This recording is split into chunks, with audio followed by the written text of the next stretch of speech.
twakire minisita wacu w'ubuzima atubwire uko abyumva. Murakoze cyane. Ndaza kugerageza maze akanya mbakurikiye. Numvise mwari mukeneye umuntu umenyereye iby'ubuzima, numva mukeneye umuntu ufite amashuri nubwo adahagije ariko ayo musaba ndumva nyafite. Numvise hari na mugenzi wanjye dukorana w'umuganga nawe wari uri kubaganirira, byose nabikurikiye. Icyambere rero ni ukubabwira ko iki kibazo duhanganye nacyo ni iki gihugu cyacu twese nk'abanyarwanda, ni ukwitabara. Ndabanza mbabwira amateka magufi. Buriya umuntu washaka gutera igihugu ntabwo ari ngombwa ko ajyana intwaro n'amasasu, ashobora gukoresha ubundi buryo burimo ubwenge butandukanye, ariko ibyageragejwe mu mateka y'isi kuva mu 1000 ni ugukoresha uburyo urubyiruko, abakiri bato, ubabuza gukura mu mutwe no gukura mu buzima ku buryo batekereza bakazatera imbere. Ubushinwa byabubayeho mu 1800 igihe bakolonizwaga n'Abongereza, babateza ikiyobyabwenge cyitwa opium, bagikuraga mu Buhinde bakakijyana mu Bushinwa, kugeza ubwo Abashinwa bose babaye batwa n'ibiyobyabwenge. Noneho abasirikare babo bananirwa kurwana, baratsindwa. Bose bari barishwe na opium. Muze kubisoma murabibona. Ubu murumva Amerika nayo iri hararwana nuko ibiyobyabwenge bitajya iwabo n'ibindi. Ni ingero nke nabahaga.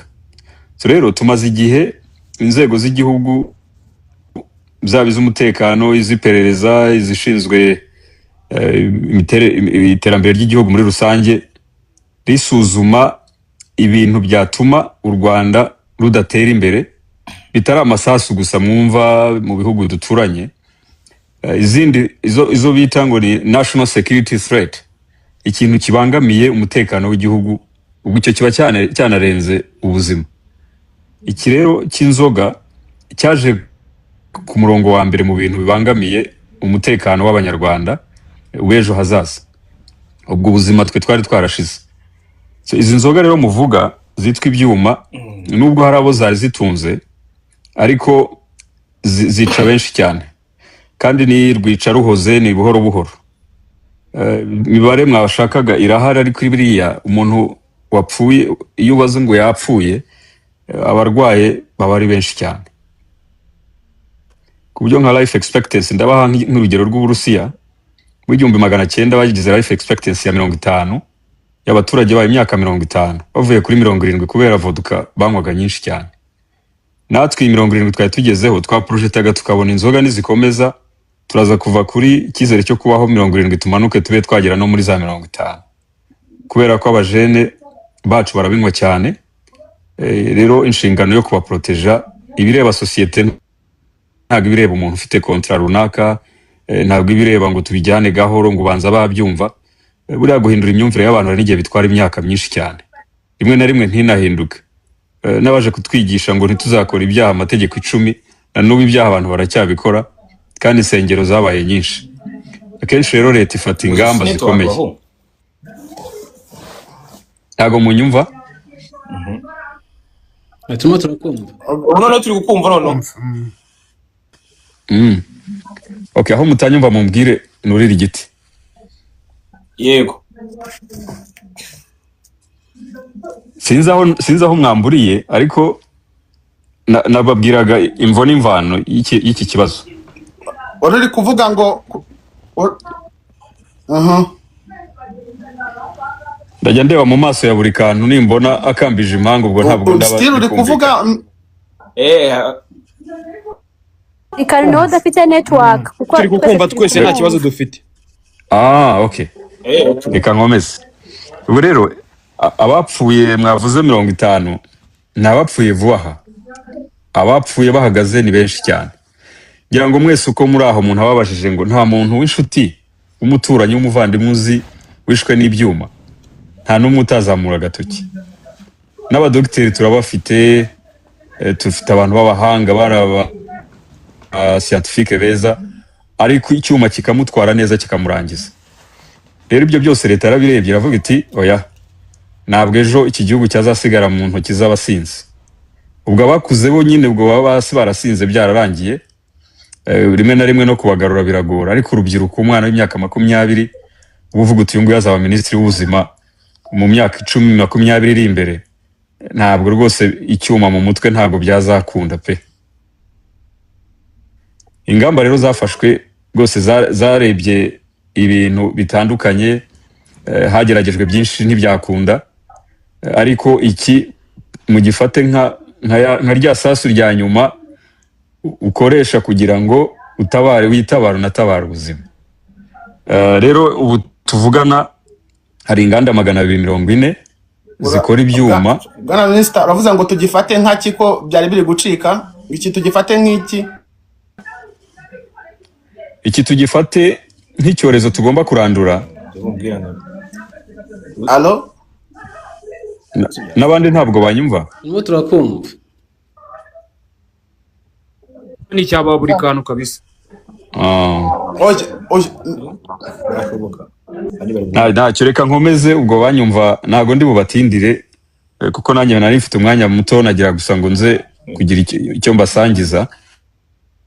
Ariko nk'abajene njye nifuza buri gihe kuganira n'abajene kuko numva uyu babwiye abantu benshi cyane bigihe kizaza. Abakuru hari n'igihe batakumva, ariko nanjye numva ndi umujene nubwo imyaka hari igihe umuntu ayibara agenda akuramo kugira ngo agume mu bajene, ariko ibi byuma nta cyiza kirimo pe, nta cyiza kirimo. Hari ababikoreragamo amafaranga birumvikana bake, ariko byicaga abantu benshi.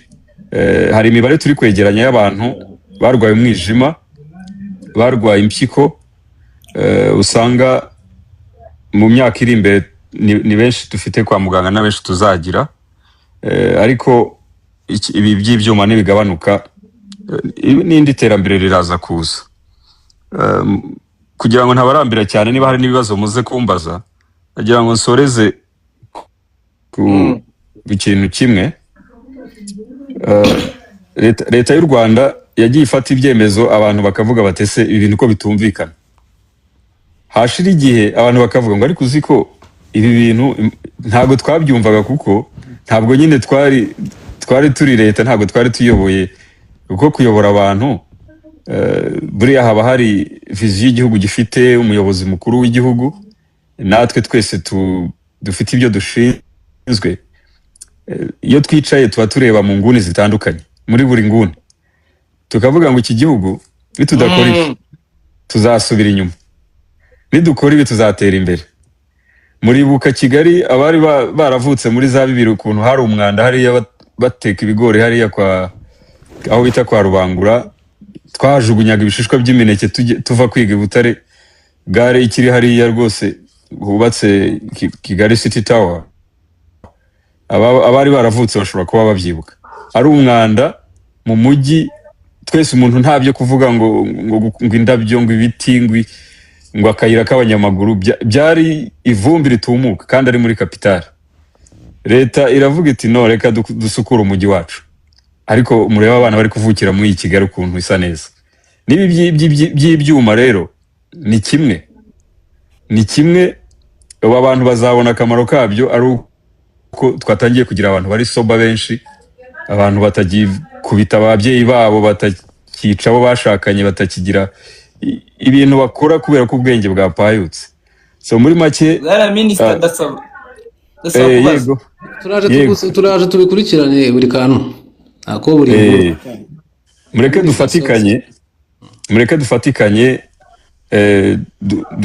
dukubure ibi bintu byari bibangamiye ubwonko bw'abanyarwanda. Abantu babe soba, batekereze, dukora imishinga ifatika, ariko icyuma cyo cyari kitumaze. Reka mbe subikiye ahangaha, murakoze. Arakoze cyane Minister. Ubwo reka tugende tugendere ku murongo, abantu bafite ibibazo ubwo turahera kuri buri kantu na buri nguni, ariko ntimuvugirane mu West Train Depot. Namanitse hakiri kare. Bwana Minister, turagushimira ko waje ahangaha, abantu bamwe na bamwe turi kwibaza ngo ko itabi ryica bagashyiraho na stamp yabyo yuko ryica rigakomeza rigacuruzwa, kubera iki inzoga zo mwafashe umwanzo mukavuga ati aho bigeze zo niziveho, kuki bitajyanye n'itabi kandi mubizi neza ko naryo ryica? Murakoze cyane. Cyangwa ngo nawe bashyiraho karakantu kagatwe yuko yica ariko abana binywe. Ikibazo cyiza, ariko ndaguha imibare kugira ngo wumve impamvu umuntu agenda ahera ku gikomeye kurusha ikindi. Ubushakashatsi dufite buratwereka ko abanyarwanda banywa itabi bagabanutse bava kuri 13% bajya kuri 7% kubera ingamba zari zarashyizweho mbere. Abanywa inzoga bo bariyongereye ku buryo umugabo umwe kuri 2 arazinywa, umugore umwe kuri 5 arazinywa, biragenda bizamuka, noneho hajemo n'inzoga za dogere 40 no kuzamura. Rero inzoga nicyo kibazo gikomeye cyane. Itabi buriya nubwo ari ikibazo, ariko rinyobwa n'abantu bake cyane iyo urebye, ndetse imibare iragenda igaragaza ko bigabanuka. Ubwo naryo igihe cyaryo ntabwo kizatinda. Reka duhere ku gikomeye cyane kiri kwica abantu, ariko ubwo n'itabi naryo turifite ku murongo, nubwo ryo byagabanukaga mu buryo bugaragara. Icyanjye noneho ko kibaza, wavuze yuko ngo mu Bushinwa babwatatse bakoresheje ibiyobyabwenge, ngo ikiyobyabwenge cyo mu bwoko bwa opium. Birangira n'urugamba barutsinzwe. Sinzi uko wabisobanura, ubwenge bwanjye ntabwo wabwigiye hejuru cyane. Ariko noneho ikintu mbaza, mwarakurikiranye musanga wenda n'abacuzaga izi nzoga hano mu Rwanda nabo bari mu iyo propaganda, wenda hari aho bihuriye n'ibyo kugira ngo urubyiruko rwacu rumanuke rushyirwe hasi mu rwego rw'imitekerereze n'imibereho myiza bakoresheje icyo kunywa. Hari amakuru yaba hari wenda, cyangwa biracyari gukorwaho iperereza? Ikindi noneho reka mbibarize rimwe ikibazo wenda cy'abantu wenda babikoraga, urugero nkatwe twabyamamazaga, hari ababikoraga bakishyurira ababyeyi, hari ababaye jobless batafite akazi. Ibyo kurwo rwego byo hari ikintu leta irimo irabitekerezaho, urwo rubyiruko cyangwa abandi bantu bari bafite ahantu bahure n'inyungu ziva mu ibi byuma, bizagenda bafitemo akazi gahoraho, biri gutekerezwa gute? Reka mbere ko icyo cya kabiri, buriya leta ni nk'umubyeyi ufite abana, umwana akaba yajya ashobora kujya mu butumwa akagaruka, ashobora gukora ikosa akagaruka, ashobora no gukora ibyo atarazi ko ari ikibazo. Icyo gihe rero umubyeyi ntabwo ajya atererana abana be. Icyo ubwo ndagisubije icya kabiri. Icya mbere, kuba haba hari igitero cyari kigamije kutwicisha inzoga, bishobora no kutazagaragara n'amaso yacu, ariko buriya niyo mpamvu igihugu kigira ubwirinzi n'uburinzi bw'inzego zitandukanye. Kureba threat ntabwo ari ngombwa ko iba ari abantu bayorganije ngo bayizane. Ishobora no kwizana bitewe n'imyitwarire cyangwa se uko sosiyete itangiye kurangara. Sosiyete ishobora kurangara igasinda ibyishimo n'amahoro, hanyuma ikazahinduka ihirimye, hakabura abafata inkingi z'igihugu. Buriya rero umuntu wasinze nyine nta bwenge aba afite, ntibamwohereza ku rugamba. Buriya hari ubwo dukurikirana ingabo zimwe na zimwe, ntiriwe mvuga, bakavuga ko hari igihe bajya ku rugamba bafite ibyuma mu makote, hanyuma ntamenye ingabo ze nizo bari kurwana, rimwe na rimwe bakaba barasana hagati yabo. Abo ntabwo ari abahangaha, n'abahandi hatari kure. Buriya rero iyo icyuma cyatangiye kwinjira mu rugamba, ubwo kuba ari ukwibaga nyine n'ukwirwanya. Iyo threat rero irahari, yaragaragaye, ariko ibuye ryagaragaye ntabwo riba rikisha isuka. Uriya utaganiye na se ntamenye icyo sekuru yasize avuze. Niyo mpamvu tugira abakuru batugira inama. Arakoze cyane Minisita kudusobanurira. Nizeye ko munyuzwe. Reka twumve na Musinga arashaka kubaza ikibazo. Nanjye muze kumva ndashaka kubaza ikibazo. Murakoze cyane rwose bwana Minisita. Ngiye ikibazo nari mfite ibibazo bibiri ariko ndabyihutisha. Ikibazo cya mbere, ko muri bino bihugu by'abaturanyi byahakanye bimwe mu byavuzwe na leta yacu, bivuga ko bino byuma bituruka hanze, ko ko nta kibazo na kimwe bifite, ko byo byujuje ubuziranenge, kuba bipimye neza cyane. So twebwe wenda nk'urubyiruko ko tuba dufite gahunda yo kuba twajya gutembera hanze, kujya gukora ama business, ese nta kintu biri buhungabanye mu mibanire dufitanye na bino bihugu byo hanze, kuba hari ibintu turi guca mu gihugu cyacu kandi hari ibyo baduha nabo cyangwa ibyo tubaha mu buryo bwo kubana, nta kintu bibwangize. Ikindi kibazo ko mwari butubwiye ku kijyanye no kuba hari ibitero byatewe mu Bushinwa bivugwa ko nyine ibyo biyobyabwenge bigatsindwa urugamba, ko twebwe nk'urubyiruko tutarwana urugamba rumwe, ntabwo ari urugamba rumwe dufite, ntabwo dufite urugamba rw'ibyuma gusa, dufite n'urugamba rw'akadege karaturembeje karadukenesheje, ubwo narwo n'urundi rugamba ruzadushyira hasi, dufite urugamba rw'ibindi biyobyabwenge. Ese byo murabivugaho iki bwana minisita? Murakoze cyane. Urakoze cyane. Ibyo abaturanyi bavuze twabibonye, kandi buriya ntawivuga amabi ameza ahari. Niba biriya byuma hari ibyo mwasuzumye, hari n'ibyanditseho ko iwabo bitemewe, ahubwo bikwiye kujyanwa mu bindi bihugu. Icyo ni ikimenyetso cy'uko nabo bashobora kuba bashaka inyungu ahandi bakirengera. Ariko buriya buri wese niwe wimenya, akamenya n'uburyo arengera urugo rwe, naho akimuhana nyine kaza imvura ihise. Abanyarwanda rero tumenyereye kumenya ibyacu, ariko tukanabana neza n'abatubanira neza. Simpamya ko izi nzoga ziri budutere ibibazo ngo kubera ko bazuka cyangwa kiwingu cyangwa konyagi cyangwa n'izindi zitemewe, ahubwo natangiye kubona ibihugu bindi duturanye nabyo biri kwibaza ngo ariko wa mugani natwe kubanza dufite iki kibazo. Sinzi na hari abakurikiye ikiganiro cyabereye mu nteko ya Uganda, ngira ngo ashize nk'iminsi 2, hari umwe mu bayigize wazanye amacupa y'inzoga zimeze nk'izibyuma by'iwabo, nabyo byerekana avuga ko bibamasa. Ni ikibazo rero kiri henshi. U Rwanda rwafashe ya mbere nk'uko bisanzwe, ububanyi n'amahanga turabumenyereye, hari ababushinzwe, icyo nacyo baraza kugikemura. Ariko igikomeye cyane nuko ubwonko bwacu bw'abanyarwanda nicyo gishoro. Buriya wabuze ubwonko cyangwa wabwangije, nta na business wakora n'ejo ngo bikunde. Ku kijyanye rero n'ibiyobyabwenge muri rusange, nibyo inzoga ni kimwe, ariko hari n'ibindi byinshi. Hari ibya vaping hari ashobora kuba batayizi, electronic cigarette bashyiramo ibintu bitandukanye. Rwose ni abanyumva bose mbabwire ngo vaping muyihorere, irica kurusha n'itabi risanzwe. Evidence ziragaragaza ko it's closely linked kuri cancer, yaba iyo mu mihogo no mu rwungano ngogozi n'ibihaha. Ishobora gutakariza umuntu zimwe mu ngingo nyine zikoreshwa mu kuyinywa. Abakeneye research ndaza no kupostinga za scientific papers muzisome ababikeneye. Ariko vaping ni ikibazo gikomeye. Ibintu byose buriya by'umwotsi bikwinjira mu bihaha, nta na rimwe byabura gusigama ikibazo. Ubwo n'izindi drugs zose.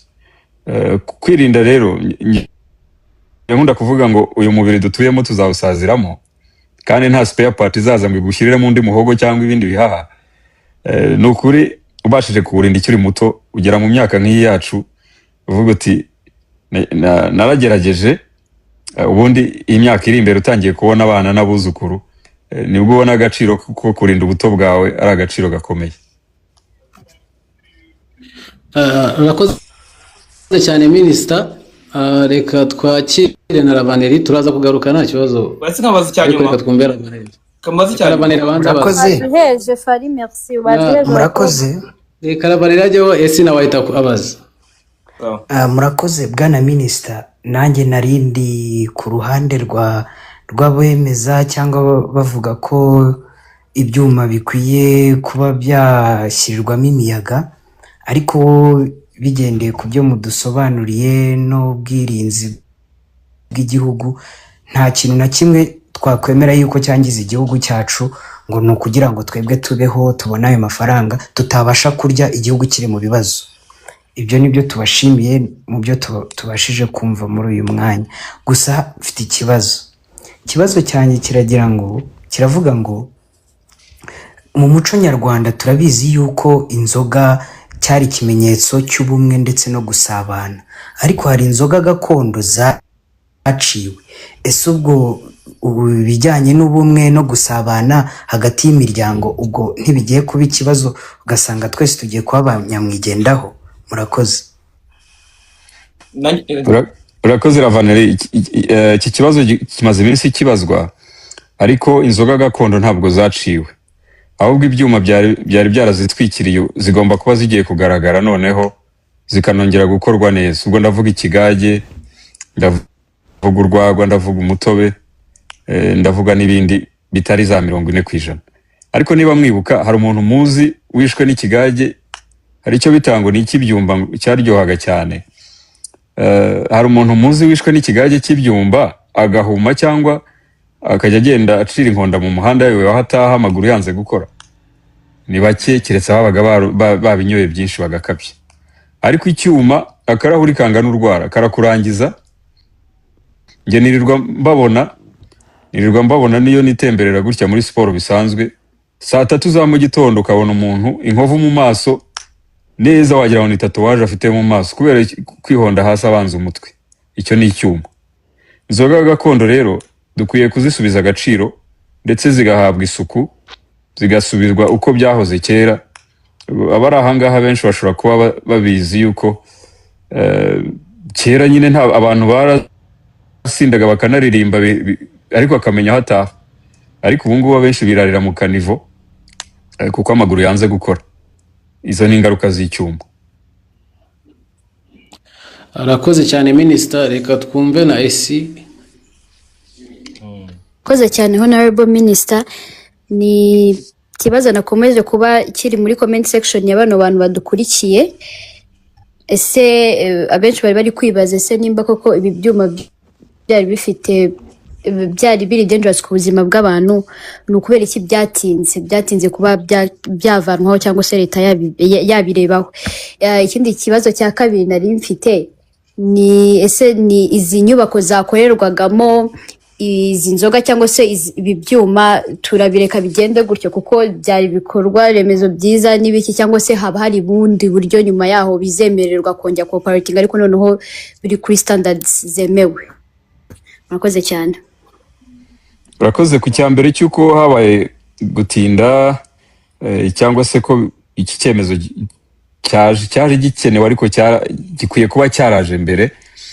Buriya hari ibyemezo byakibanjirije byinshi.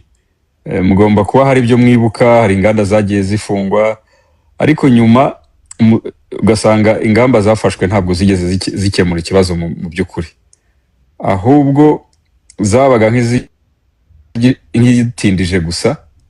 Buriya rero ibintu byose hari aho bigera ibyemezo bigahinduka, bavuga biti ibyo kuvuga ngo reka tubigendeshe gahoro tumwerere hanyuma